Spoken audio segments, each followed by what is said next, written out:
The little girl ran so fast and collided into the Mafia boss, shaking so hard she could barely breathe as she clung to his jacket and cried, "He's not my dad!"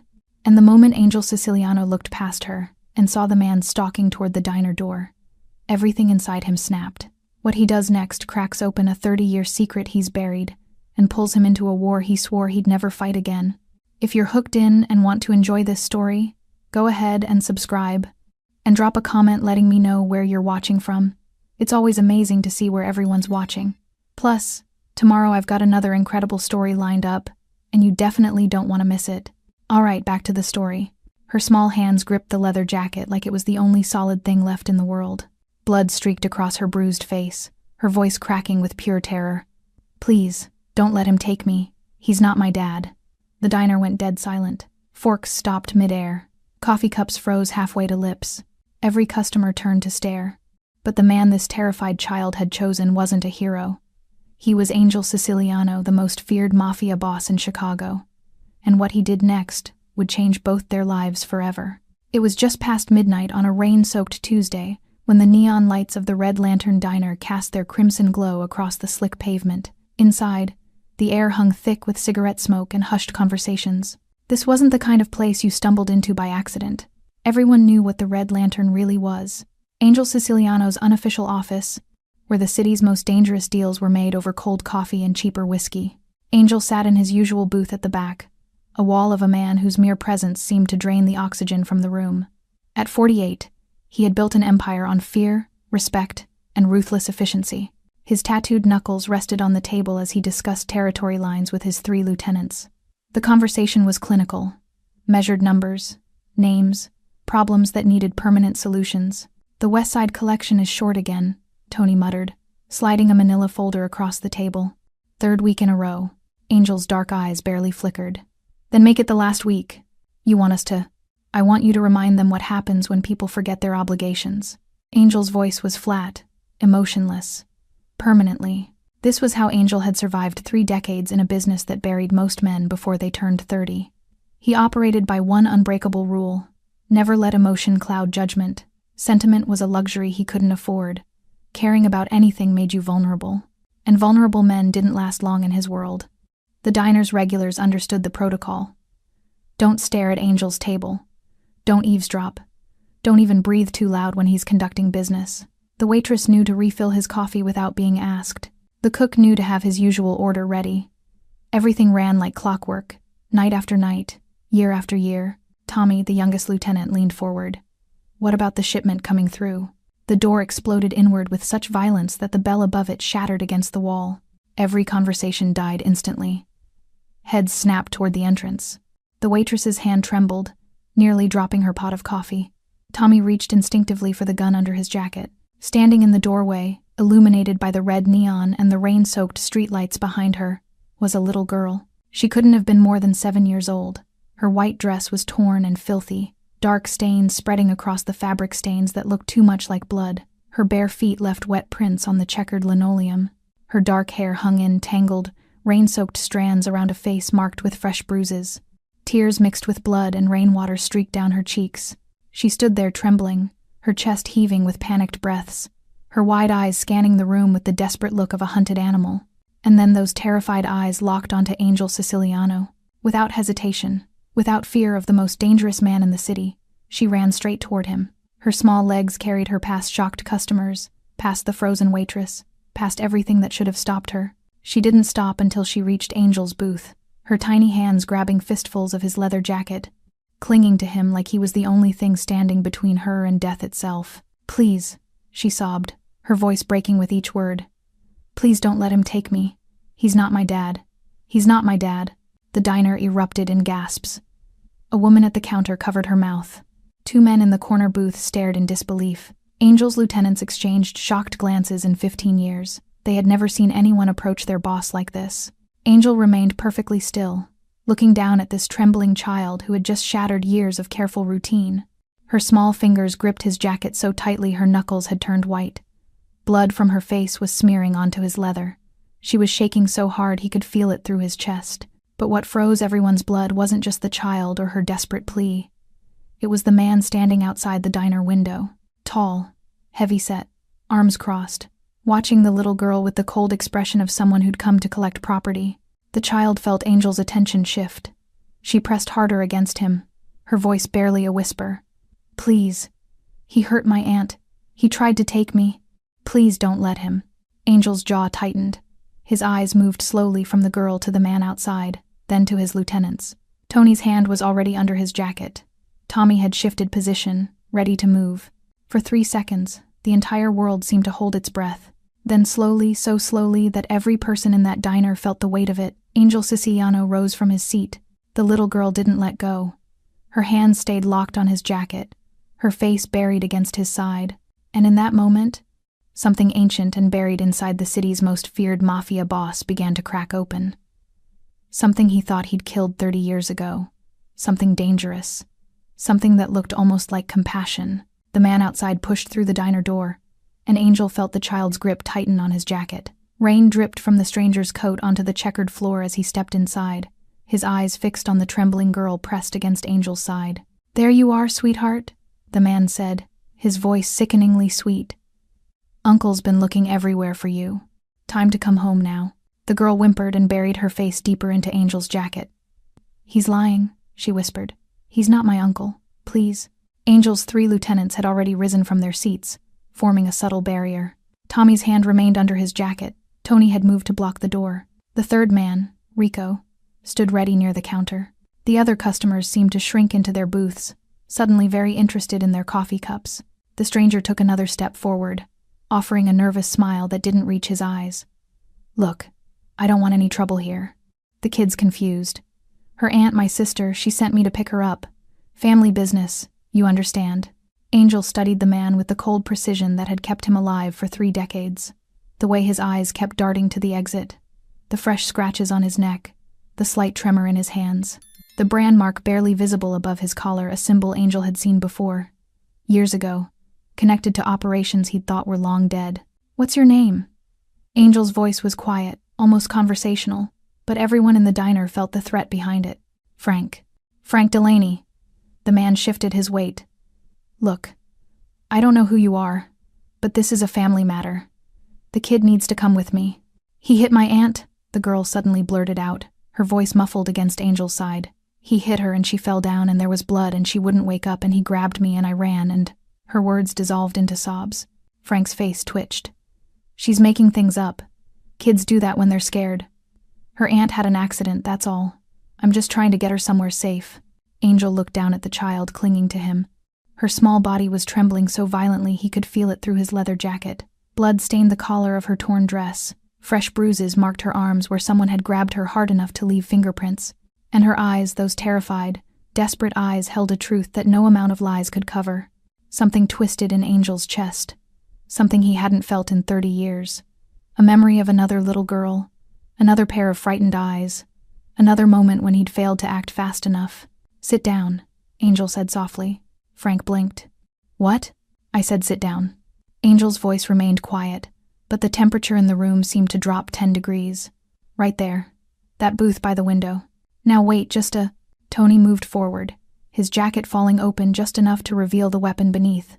The man said sit down. Frank's nervous smile vanished. He glanced at the door, but Rico was already blocking it. Arms crossed, expression blank. The other customers had turned away completely, suddenly fascinated by the rain outside or the patterns in their coffee. Frank sat. Angel gently tried to loosen the girl's grip on his jacket, but she held on tighter, shaking her head frantically. "It's okay," he heard himself say, and the gentleness in his own voice surprised him. "I'm not going anywhere. I just need you to tell me what happened." The girl looked up at him with those wide, terrified eyes. Up close, he could see she couldn't be more than 7. The same age Lucia had been, the same dark hair, the same look of absolute terror that still haunted his nightmares. "What's your name?" Angel asked. "Peggy," she whispered. "Peggy Hash." "Okay, Peggy. I need you to be brave for me. Can you do that?" She nodded, though her chin trembled. "Tell me what happened tonight. Start from the beginning." Peggy's words came out in a rush, broken by hiccups and sobs. She lived with her aunt in an apartment on the south side. Tonight, she'd been coloring in her room when she heard shouting, men's voices. Her aunt screaming. She'd hidden in her closet, But through the crack in the door, she saw them 3 men, including Frank. They were yelling at her aunt about something she'd seen, something she'd told someone. Her aunt was crying, begging them to leave. Then Frank had hit her. Hard. Her aunt fell and didn't get up. The men started arguing about what to do. One of them noticed Peggy's drawings on the kitchen table. They realized she was home. Frank came looking for her. She ran, squeezing through her bedroom window onto the fire escape while they searched the apartment. She ran through streets she didn't know, barefoot, terrified, until she saw the red lights of the diner and burst through the door. "I didn't know where to go," Peggy whispered. "But I saw you, and you looked strong, like nobody could hurt you. So I thought, maybe—" Her voice broke. "Maybe you could help me." Angel's jaw tightened. He looked at Frank, who had gone pale, his earlier confidence evaporating. Then he looked at the mark on Frank's neck again, that symbol he recognized from decades ago, from operations run by men he'd once called brothers before they'd broken away to build their own brutal empire, Victor Datillo's empire. And suddenly, Angel understood. This wasn't random. This was organized. This was trafficking. This child had been targeted, just like Lucia. His hands curled into fists. Angel's voice cut through the silence like a blade. "Tony, take our guest to the back room. Make sure he's comfortable." Frank lurched forward in his seat. "Now, hold on. And make sure he doesn't go anywhere." Angel's eyes never left the man's face. "We're going to have a longer conversation later." Tony moved swiftly, grabbing Frank by the collar and hauling him toward the kitchen. Frank's protests died the moment he saw the expression on Tony's face. The kitchen door swung shut behind them, and the muffled sounds of struggle quickly ceased. Angel knelt down to Peggy's level, ignoring the shocked stares from the remaining customers. "Where does your aunt live?" Peggy rattled off an address on the south side, her voice small and shaky. Angel recognized the neighborhood rundown, forgotten, the kind of place where screams went unheard and questions went unasked. "Rico, bring the car around back. Tommy, you're with me." Angel stood, and Peggy's hands immediately locked onto his jacket again. He looked down at her tear-streaked face. "We're going to check on your aunt, okay? But you're staying with me. Nobody's taking you anywhere." The drive through Chicago's rain-slicked streets was silent, except for Peggy's occasional sniffles. She sat pressed against Angel in the back seat, her small hand gripping 2 of his fingers. He found himself careful not to move too quickly, not to pull away. He couldn't remember the last time he'd touched another human being with anything resembling gentleness.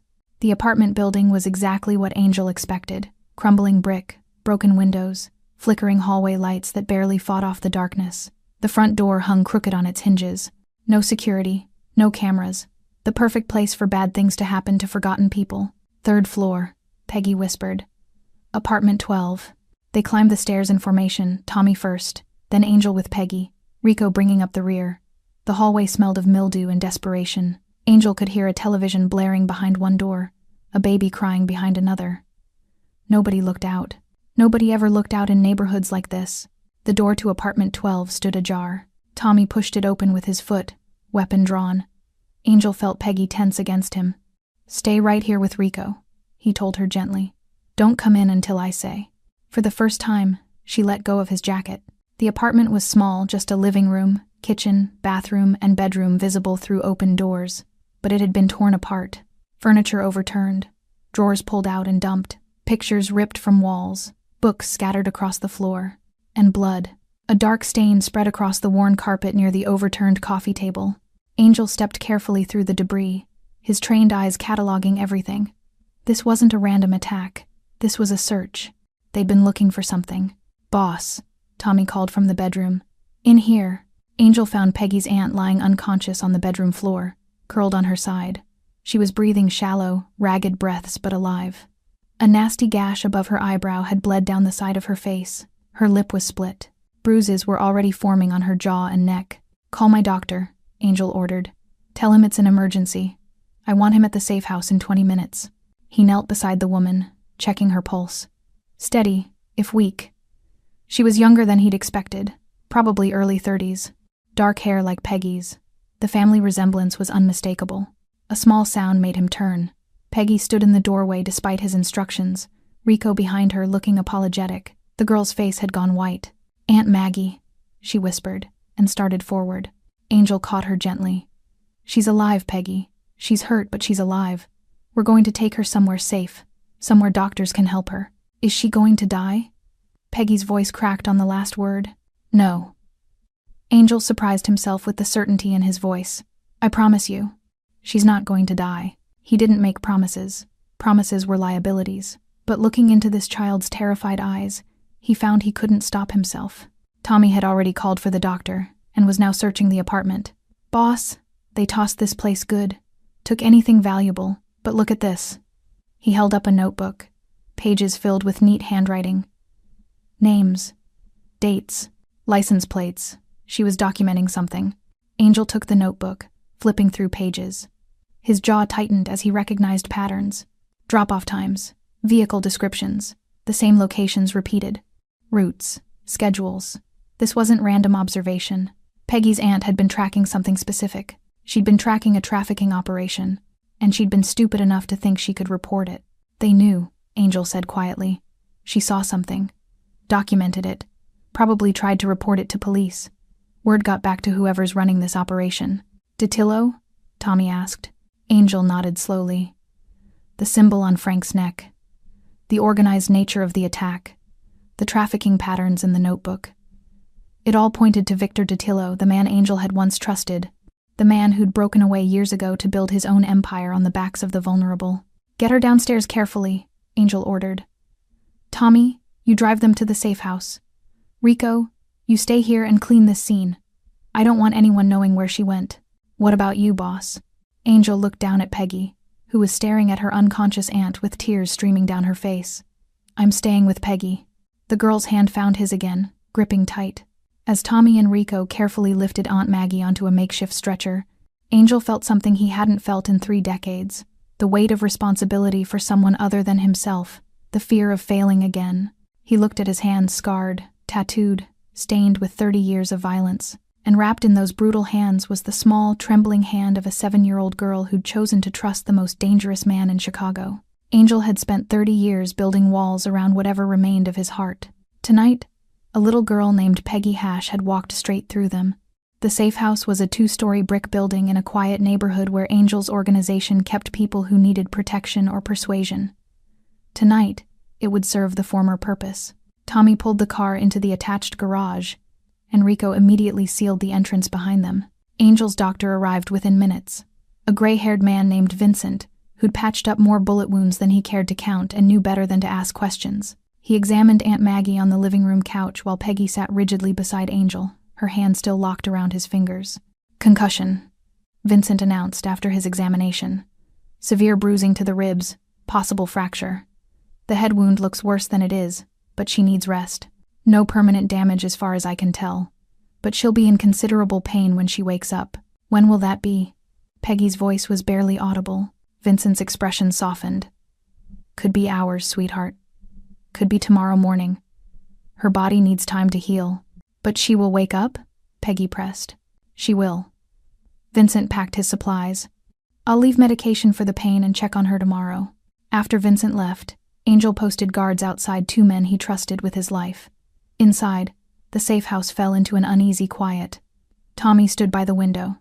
Rico checked the perimeter, and Angel sat in an armchair, still holding Peggy's hand, unsure how he'd arrived at this moment. The girl hadn't left his side since the diner. Even now, she sat on the floor beside his chair, leaning against his leg, her eyes fixed on her aunt's unconscious form. You should eat something, Angel said. The words felt foreign in his mouth. How long had it been since he'd cared whether someone ate?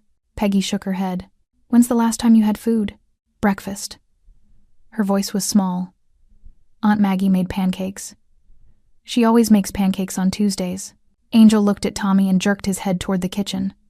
His lieutenant disappeared and returned minutes later with a sandwich and a glass of milk. Peggy stared at the food like she'd forgotten what it was for. Eat, Angel said, more gently than he'd intended. Your aunt's going to need you strong when she wakes up. That logic seemed to reach her. Peggy picked up the sandwich with trembling hands and took small, mechanical bites. Angel watched her, this tiny girl with blood still dried in her hair, forcing herself to eat because he'd told her to. The trust was overwhelming, terrifying. Can I ask you something? Peggy said after finishing half the sandwich. Go ahead. Why are you helping me? Her dark eyes met his. Everyone in that diner looked scared of you. Even the bad man was scared. So why did you help me?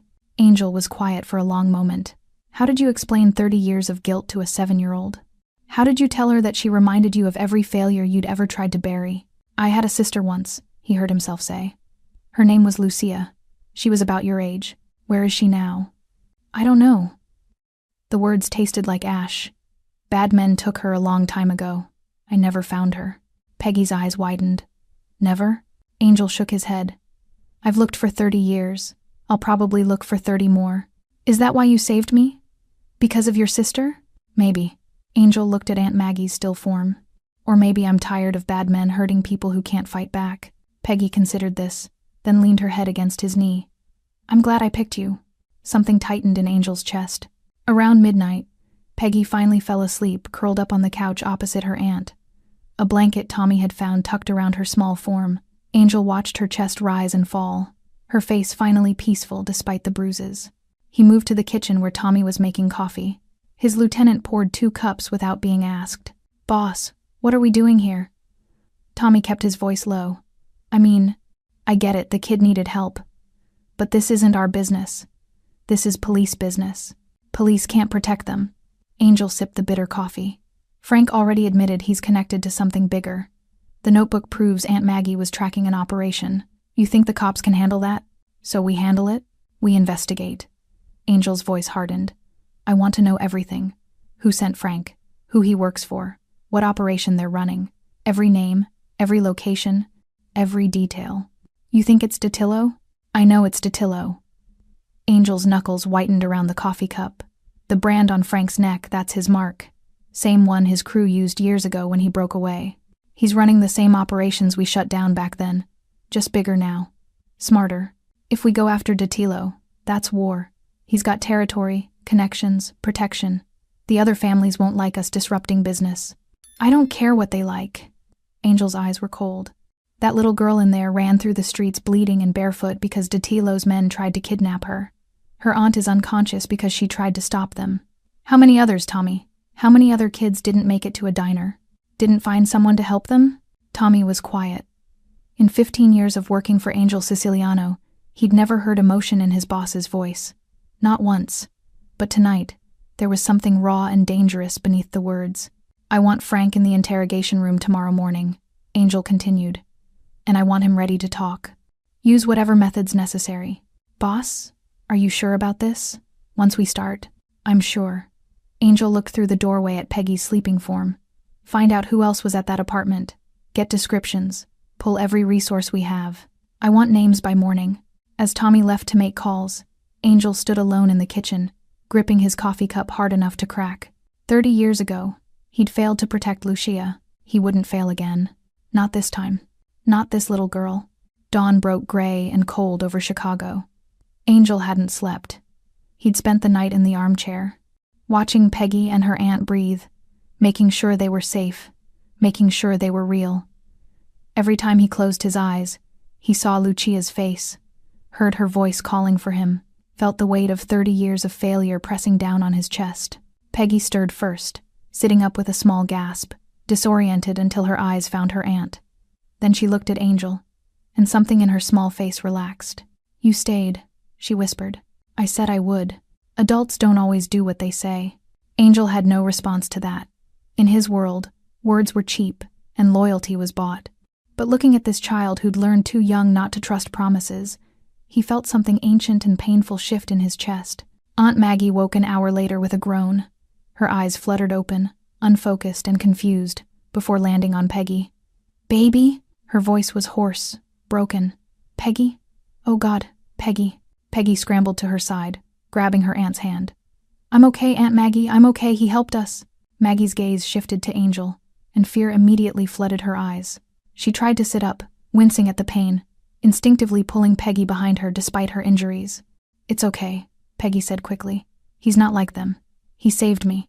But Maggie's eyes remained fixed on Angel's tattooed knuckles, his cold expression, the dangerous aura that clung to him like smoke.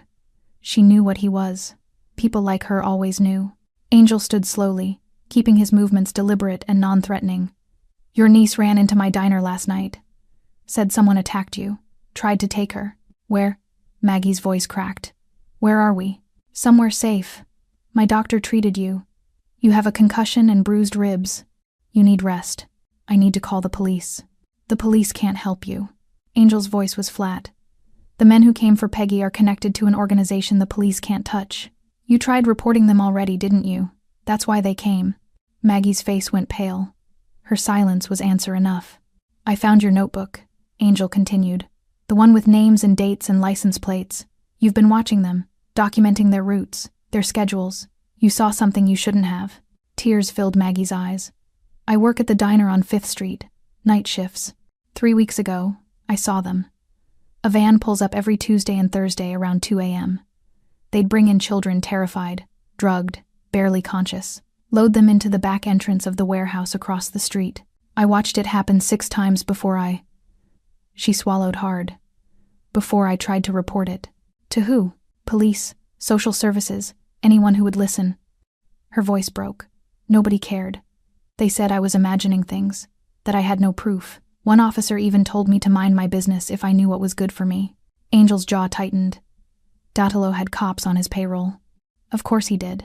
So I started documenting everything, Maggie continued. Taking photos, writing down details. I thought if I had enough evidence, they'd have to listen. But somehow they found out. Last night, 3 men broke into my apartment. They said if I didn't give them the photos and destroy the notebook, they'd... She looked at Peggy, her voice dropping to a whisper. They'd take her instead. Teach me what happens to people who interfere. The photos, Angel said. Where are they? Hidden, behind a loose brick in the bathroom wall. Angel nodded to Tommy, who immediately left to retrieve them.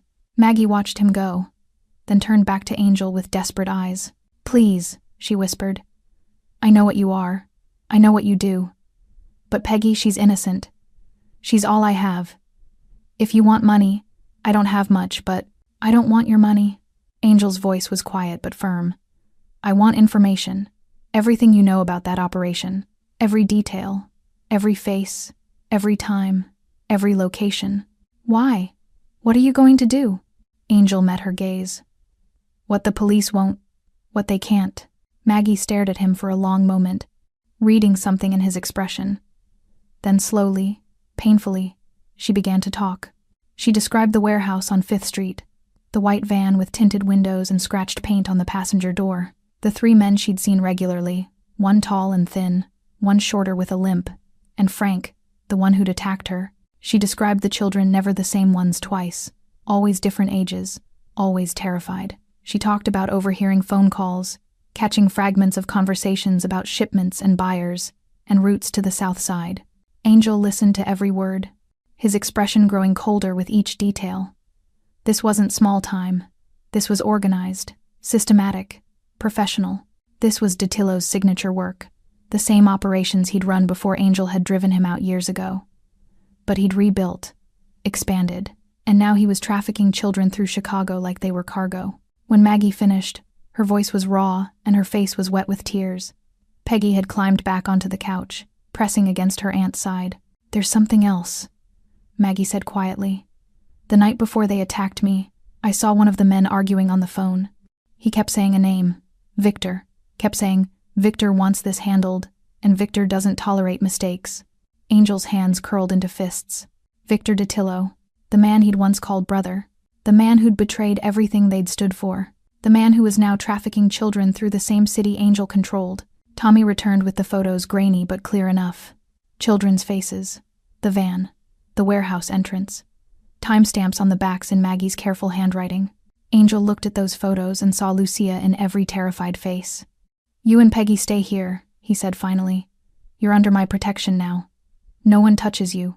No one even looks at you wrong. Understood? Maggie nodded, too exhausted to argue. As Angel turned to leave, Peggy's voice stopped him. Are you going to find the bad men? He looked back at her small, hopeful face. Yes. All of them? Every single one. Peggy's grip tightened on her aunt's hand. Promise? Angel had stopped making promises 30 years ago. But looking into those eyes that reminded him so much of Lucia's, he heard himself say, I promise. The basement of Angel's primary operation was soundproof for a reason. Frank was already there when Angel arrived, zip-tied to a metal chair, his earlier confidence long gone, sweat beaded on his forehead. His eyes darted between Angel's approaching form and the door, as if calculating escapes that didn't exist. Angel didn't say anything at first.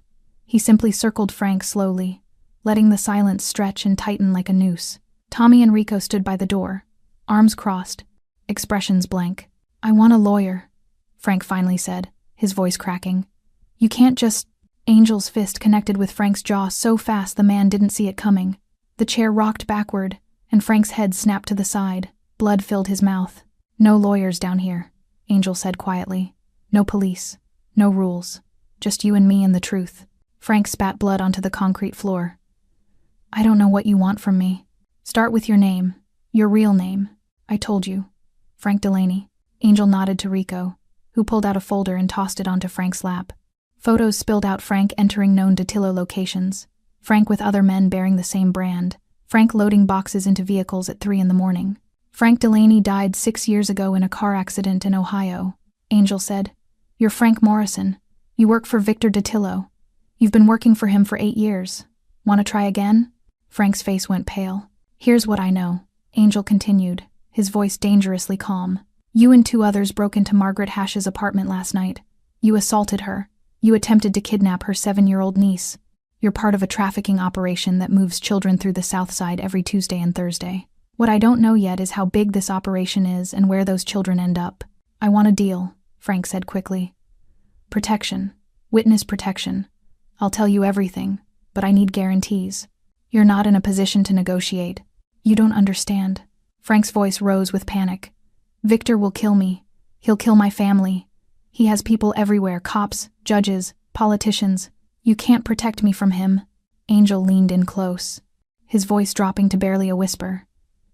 "Victor Datillo is a dead man. He just doesn't know it yet. The only question is whether you die with him, or whether you help me end this and maybe I let you walk away with your life." Frank's resistance crumbled. Words poured out of him like water from a broken dam. The operation was bigger than Angel had imagined. Datillo had been building it for years, quietly, carefully. He moved children from vulnerable families, runaways, kids from broken homes, children whose disappearances wouldn't trigger investigations. The warehouse on 5th Street was just one of 7 locations across the city. They held the children there for 24 to 48 hours before moving them again. Always at night, always in unmarked vehicles. "Where do they go?" Angel's voice was ice. "Different places. Some go south, across state lines. Some go to private buyers. Rich people who—" Frank swallowed hard. "Who pay a lot of money for specific types of kids." Angel's hands tightened into fists. Tommy shifted uncomfortably by the door. Even Rico, who'd seen the worst of what humanity could offer, looked sick. "The girl," Angel said. "Peggy. Why her specifically?" Her aunt saw too much. "Victor wanted to send a message: you interfere with business. We take what matters most to you." Peggy was supposed to disappear. Her aunt was supposed to live with that loss for the rest of her life. The temperature in the room seemed to drop. "How many children?" Angel asked. "I don't know exact numbers. Dozens. Maybe more." "How many of Victor's men? In the trafficking operation?" "Maybe 20 directly involved. But Victor has over 100 soldiers in his organization. Legitimate businesses as fronts. Connections to 3 other families. He's untouchable. Nobody's untouchable." Angel straightened. "Names. I want every name, every location, every buyer you know about, every route, every schedule, everything." Frank talked for 3 hours. Tommy recorded everything, filling page after page with names, addresses, times, patterns. The scope of Datillo's operation was staggering. He'd built an empire on stolen innocence, protected by corrupt officials, and funded by monsters who hid behind wealth and power. When Frank finally ran out of information, Angel stood and walked to the door. "What happens to me now?" Frank's voice trembled. Angel paused, looking back at this man who'd tried to kidnap a 7-year-old girl, who'd beaten a woman unconscious, who'd participated in the trafficking of dozens of children. "You stay here," Angel said. "When this is over, if you've told me the truth, I'll decide if you live or die. And if I lied?" Angel's expression was colder than Frank had ever seen. "Then dying will be the merciful option." Upstairs, in Angel's main office, Tommy spread maps across the desk. Red marks indicated Datillo's known locations. Blue marks showed the routes Frank had described. Yellow marks represented buyers and drop-off points. "This is bigger than just Datillo," Tommy said. "We take him down. We're starting a war with everyone connected to this network. Then we start a war. Angel studied the maps, his mind already calculating moves and countermoves. I want surveillance on all 7 warehouses. Round the clock. I want to know every person who comes and goes. I want vehicles followed, patterns documented, schedules confirmed. Boss, this is going to take resources, time. If we move too fast, children are being moved through our city every Tuesday and Thursday. Angel's voice was quiet but absolute. While we plan and prepare, more kids disappear, more families destroyed, more Peggies running through streets looking for someone to save them. He looked at the photos Maggie had taken, spread across his desk, young faces frozen in terror, and suddenly he was 14 again, watching police tell his parents they'd found no trace of Lucia, watching his mother collapse, watching his father turn to stone, feeling his own heart shatter and reform into something harder, colder, capable of surviving the unsurvivable. He'd failed Lucia. He'd failed his parents. He'd failed himself. But he wouldn't fail Peggy. Or the others. Not this time. We move fast, Angel said. We move hard. And we don't stop until every last one of them is gone. Tommy nodded slowly. When do we start? Angel looked at his scarred, tattooed hands. Hands that had killed, that had hurt, that had done terrible things in the name of survival and power. Maybe, for once, those hands could do something right. Tonight, he said. We start tonight. The photograph was old, creased and faded from being folded and unfolded 1,000 times. Angel kept it in his wallet, tucked behind everything else where he wouldn't have to see it unless he chose to. But tonight, alone in his office at 3 a.m, he pulled it out and stared at the little girl smiling back at him. Lucia, 8 years old, dark hair and pigtails, gap-toothed grin. She was holding a stuffed rabbit she'd named Mr. Whiskers, wearing the yellow dress their mother had made for her birthday. This photo was taken 2 weeks before she vanished. Angel was 14 when it happened, old enough to remember everything, young enough to believe he could have stopped it.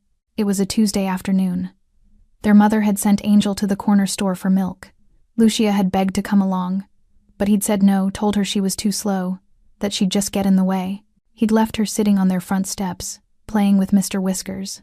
When he came back 20 minutes later, the steps were empty. The rabbit lay on the ground, one ear torn. Lucia was gone. The police searched for months. His parents spent every penny they had hiring private investigators. His father put up posters across 3 states.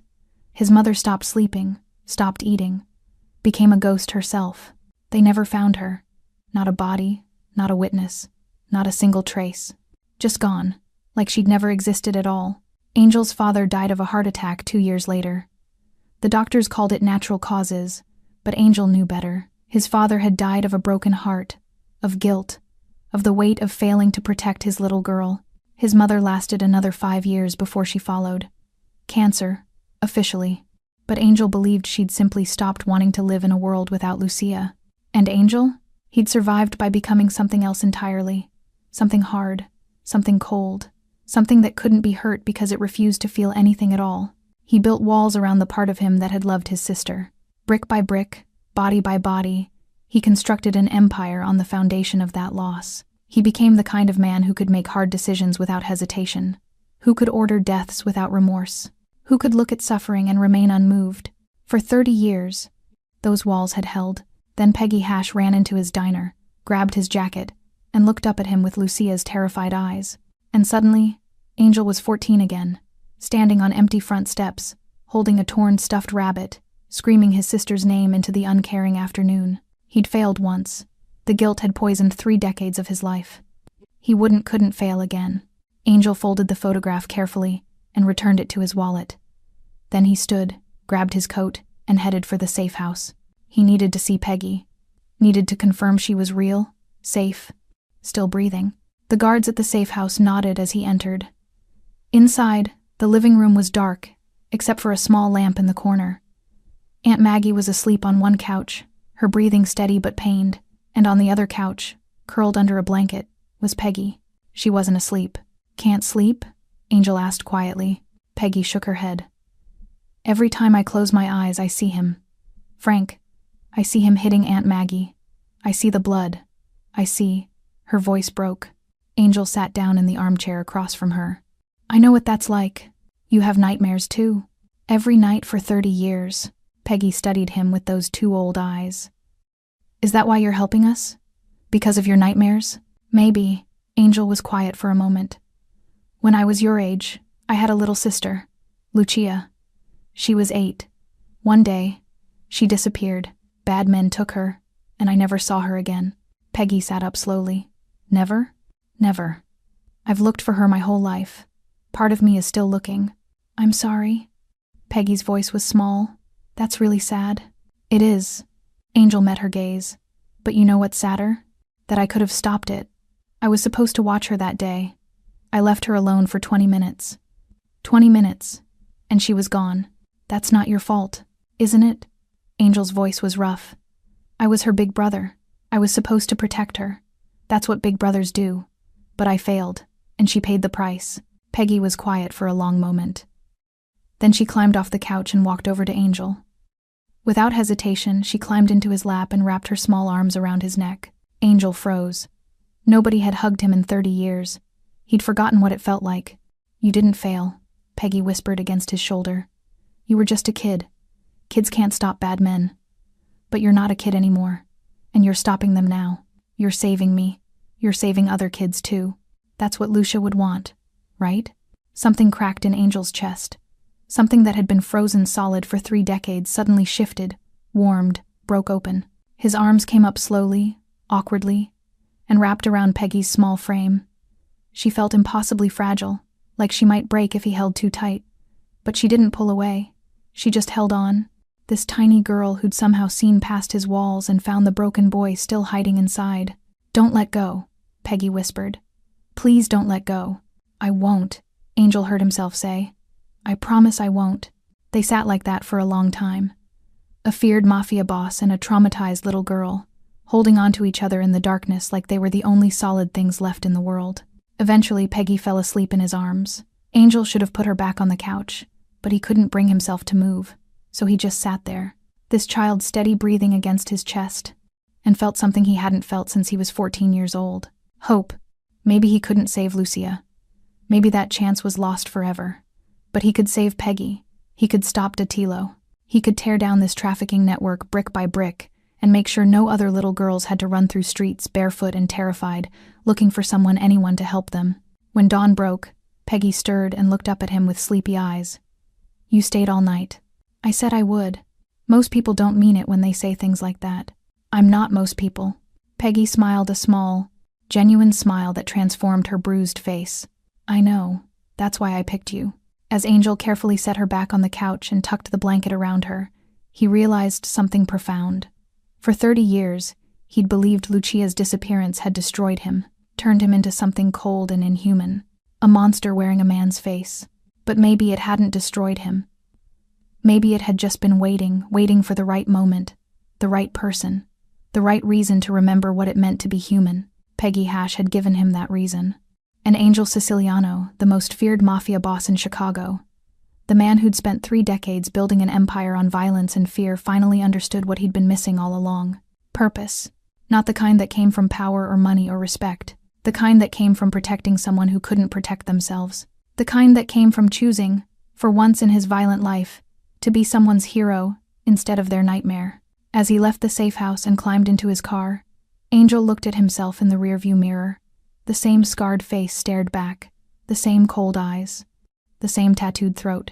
But something behind those eyes had changed. For the first time in 30 years, Angel Siciliano felt alive, and Victor Datilo had no idea what was coming for him. The war room in Angel's main facility looked like something from a military operation. 3 tables pushed together, covered in maps, photographs, documents, and surveillance equipment. Rico had set up monitors showing live feeds from 6 of Datilo's 7 warehouses. Tommy was on his 4th pot of coffee, coordinating teams across the city. Angel stood at the head of the table, studying the network they'd mapped out over the past 72 hours. Red strings connected locations to names, names to vehicles, vehicles to routes. It was comprehensive, damning, and horrifying in its scope. Status, Angel said. Tommy stepped forward, exhaustion evident in his eyes. Surveillance confirmed Frank's information. Tuesday and Thursday nights, like clockwork. White van arrives at the 5th Street warehouse around 2 a.m., stays for 30 to 40 minutes, then leaves heading south. We tracked it to a secondary location in the industrial district. How many children? Last Tuesday, 4. Thursday, 3. All under 12 years old. Tommy's jaw tightened. Boss, watching those kids being unloaded, it took everything I had not to. I know. Angel's voice was steel. Soon. What else? Rico pulled up photos on one of the monitors. We identified 8 of Datillo's key players. These 4 handle transportation. He pointed to faces on the screen. These 2 manage the warehouses. And these 2 are his lieutenants. They run the operation directly under Victor. The buyers? Harder to track. Frank gave us 3 names. We confirmed 2 are legitimate or legitimate-looking. Businessmen. One owns a chain of hotels. The other is in real estate. Both have more money than God and connections to every level of city government. Angel studied their faces. Normal-looking men, the kind you'd pass on the street without a second glance. The kind who hid their monstrosity behind expensive suits and charitable donations. What about police involvement? Angel asked. Tommy pulled out another set of files. At least 6 cops on Datillo's payroll. 2 detectives, 3 patrol officers, 1 sergeant. They feed him information about investigations, tip him off about raids, make sure complaints disappear. Names? Tommy rattled them off. Angel memorized each one. Dirty cops were worse than criminals. They betrayed the badge, the trust, everything they were supposed to protect. Evidence? Angel asked. Maggie's photos are a start, but they're not enough for prosecution. We need more. Frank's testimony would help, but he's terrified. Says he'll be killed before he can testify. He's probably right.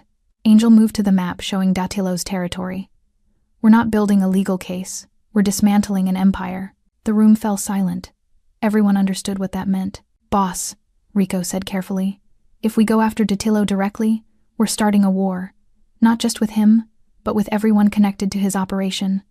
Other families will get involved. The cops on his payroll will come after us. This could tear the city apart. The city is already torn apart, Angel said quietly. We're just the only ones who see it. Children are being bought and sold like merchandise while everyone looks the other way. That ends now. How do you want to play this? Tommy asked. Angel studied the map for a long moment, his mind calculating moves and countermoves like a chess master planning an endgame. Datillo was smart, paranoid, well-protected. A direct assault would fail.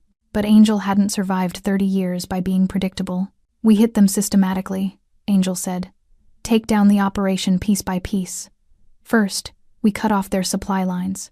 No transportation, no operation. The drivers? Find them. Convince them to stop working for Victor. Money, threats, whatever it takes. The ones who won't listen. Angel's expression hardened. Remove them. Rico nodded, making notes. Second, the warehouses. We can't raid them directly. Too much risk of alerting Victor. But we can make them unusable. Fires, structural damage, code violations that force them to shut down. Make it look like accidents. That'll slow them down, Tommy said. But it won't stop them. It doesn't have to stop them. It has to make them panic, make them sloppy. Force Victor to move his operation somewhere we can track it. Angel pointed to the Southside Industrial District. This is where they're most vulnerable, the secondary holding facility. It's isolated, minimal security, and Frank says Victor rarely visits it personally. You want to hit it? I want to empty it. Every child in that facility gets out. Then we burn it to the ground. The room was silent. What Angel was proposing wasn't just illegal, it was an act of war that would have consequences none of them could fully predict. When? Rico asked. Tomorrow night. Thursday. When they're expecting a new shipment. Angel's eyes were cold. Instead of delivering children, Victor's going to find an empty building and a message he can't ignore. What message? Angel was quiet for a moment. Then he said, that I'm coming for him. And nothing, not his money, not his connections, not his army is going to stop me. Tommy and Rico exchanged glances. They'd known Angel for years, had seen him angry, had seen him ruthless. But this was different. This was personal. This was a man with nothing left to lose and everything to prove. We'll need at least 20 men, Tommy said. Armed, trained, ready for anything. Get them. I want our best people. Nobody talks about this outside this room. Security is absolute.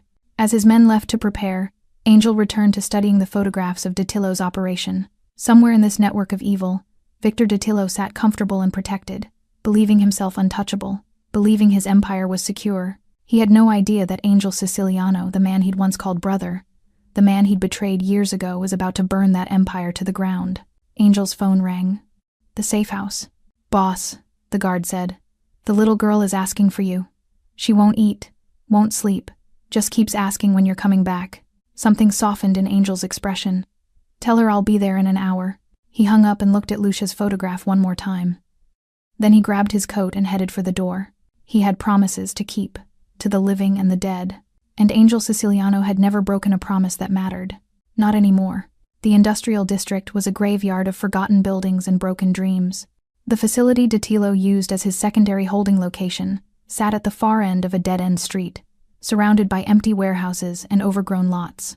No cameras, no witnesses. The perfect place for crimes nobody wanted to see. Angel sat in the back of a black SUV 2 blocks away, watching the feed from Rico's surveillance drone. 20 of his best men were positioned around the perimeter, invisible in the darkness. Tommy was with the entry team, checking weapons and reviewing the plan one final time. It was Thursday, just past midnight. The delivery was scheduled for 2 a.m. Movement. Rico's voice came through the earpiece. White van approaching from the north. Angel watched the screen as the van pulled up to the facility's loading dock. 2 men climbed out, both armed, both scanning the area nervously before opening the back doors. What they didn't know was that Angel's team had been inside the facility for 3 hours. Every guard had been quietly neutralized, every lock disabled, every exit secured. The facility was already theirs. The 2 men from the van walked to the loading dock door and knocked 3 quick raps, too slow. The signal. When no one answered, they knocked again. Louder this time. Now, Angel said quietly.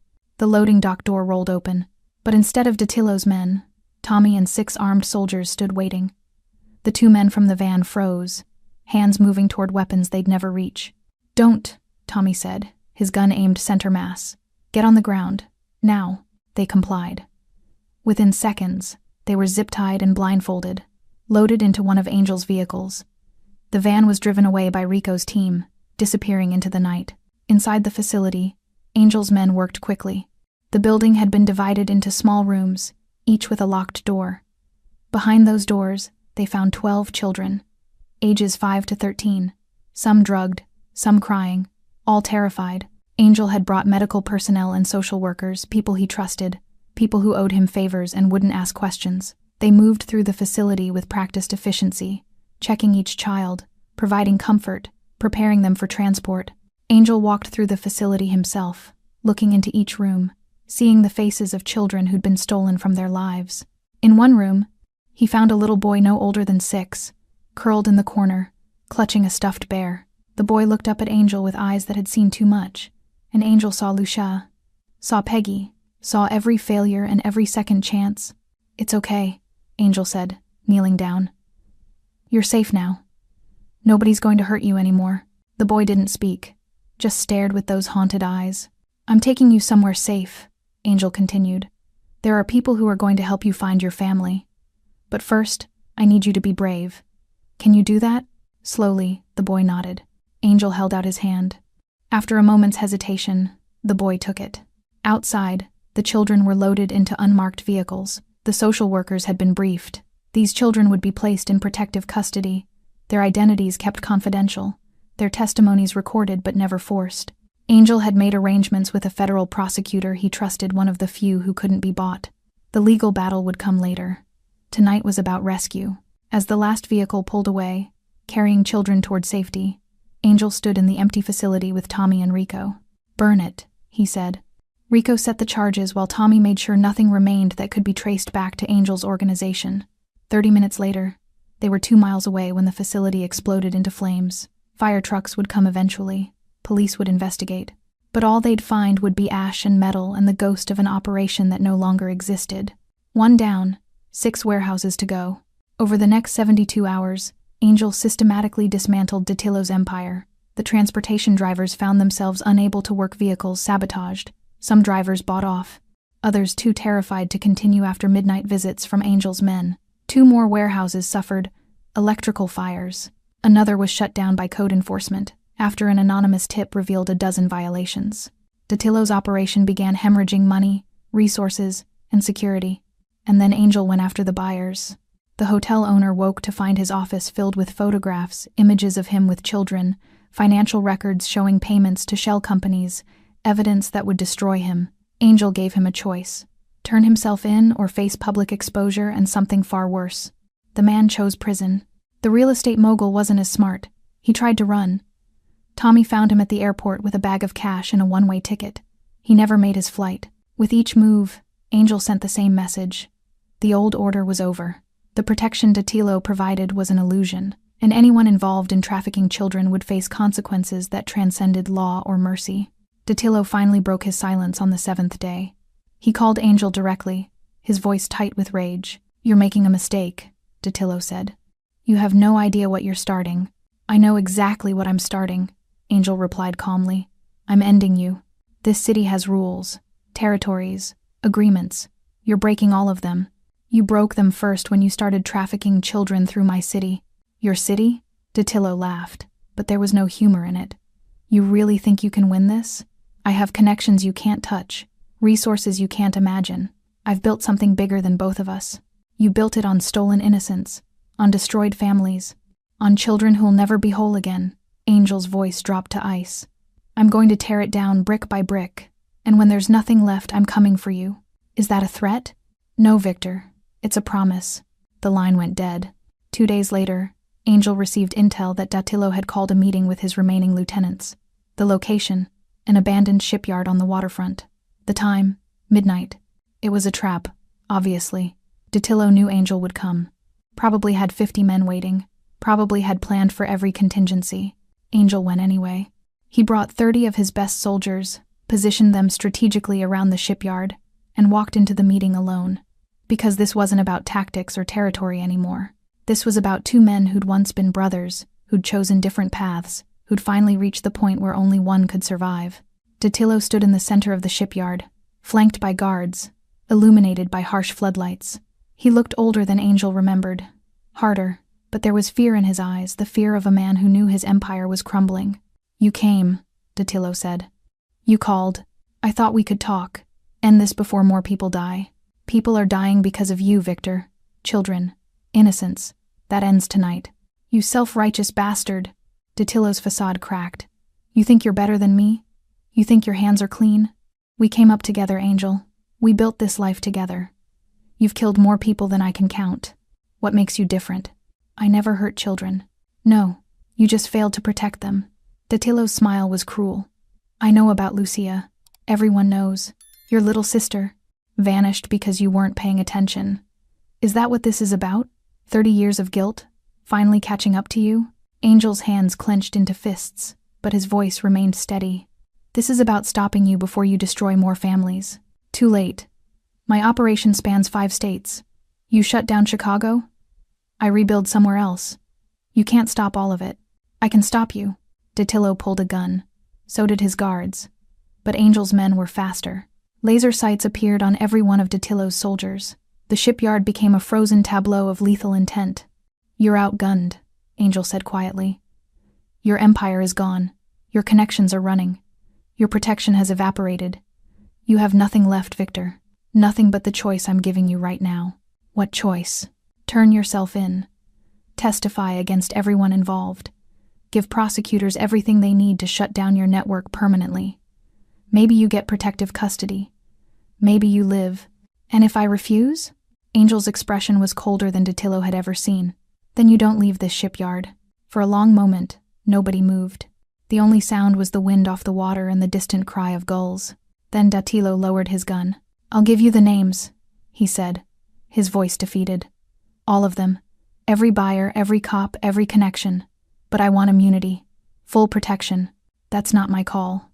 "Then whose call is it?" "The federal prosecutor waiting in that car." Angel nodded toward the shipyard entrance, where headlights had just appeared. "She's prepared to offer a deal. Whether you take it is up to you." Dattilo stared at Angel with something like hatred and something like respect. "You've changed." "I had a reason to." As FBI agents moved in to take Dattilo into custody, as his men surrendered their weapons and were loaded into waiting vehicles, Angel walked away from the shipyard without looking back. His phone rang. The safe house. "She's asking for you again," the guard said. "Won't go to sleep until you get here." Angel climbed into his SUV, his body exhausted but his mind finally at peace. He'd won. Not just the war against Dattilo, but the war against himself. And he had a little girl waiting for him who'd reminded him what it meant to be human. 6 months had passed since the night Angel Siciliano walked into a federal prosecutor's office with Victor Datillo in handcuffs, and enough evidence to dismantle a trafficking network that had operated across 5 states for nearly a decade. The trials were still ongoing.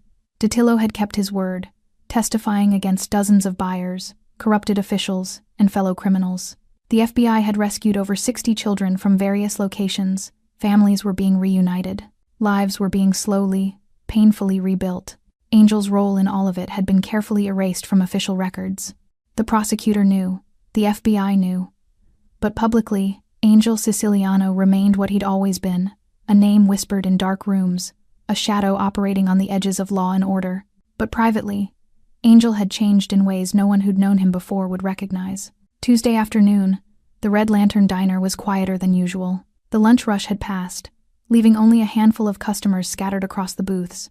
The same red neon hummed through the windows. The same waitress refilled coffee cups without being asked. But the corner booth, Angel's booth, looked different than it had 6 months ago. Angel sat in his usual spot, but he wasn't alone. Beside him, swinging her legs because they didn't quite reach the floor, was Peggy Hash. She was working on a math worksheet, her tongue sticking out slightly in concentration. Every few minutes, she'd look up at Angel and ask for help, and he'd patiently explain the problem until she understood. Across from them sat Aunt Maggie, fully recovered from her injuries, looking healthier and happier than she had in years. Angel had set her up with a new apartment in a secure building.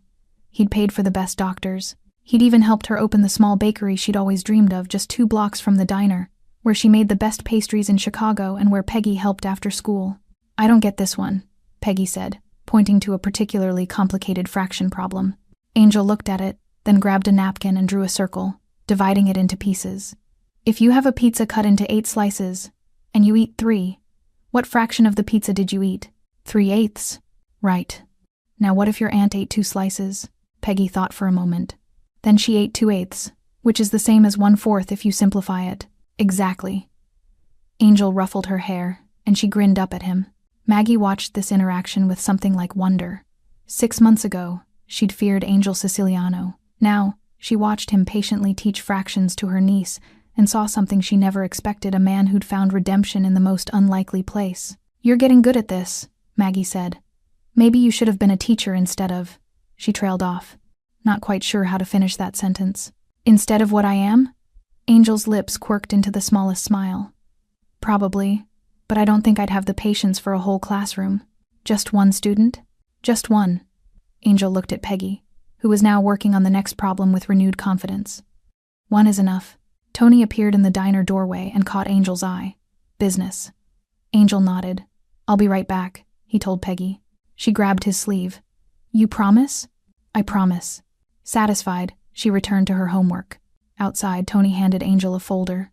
The last of Datillo's lieutenants. Found him trying to restart operations in Detroit.